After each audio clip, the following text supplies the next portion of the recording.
First Regional Director Kasaligan Cup, matagumpay na nagbukas sa Police Regional Office 6. Ang report ay mula kay Patrolwoman Charmaine Balunsat.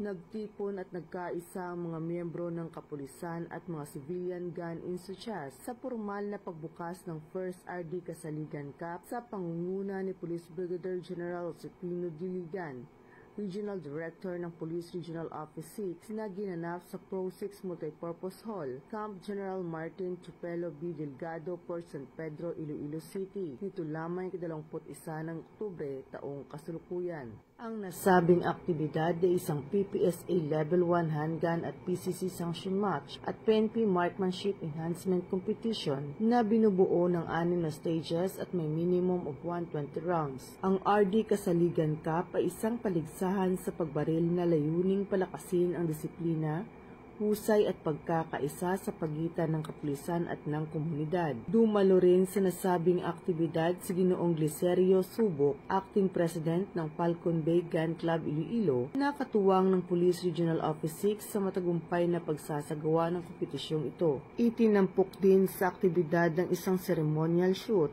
na pinangunahan ni Police Brigadier General Ligan kasama ang command group at si Ginoong Subok bilang hudyat na opisyal na pagsisimula ng paligsahan. Ang ganitong aktibidad ay hindi lamang nakakatulong sa pagpapalakas ng operational at combat readiness ng mga kapulisan, kundi nagsisilbi ring tulay sa mas matatag na ugnayan at pagtutulungan sa pagitan ng PNP at ng mga civilian shooters tungo sa kapayapaan at kaayusan.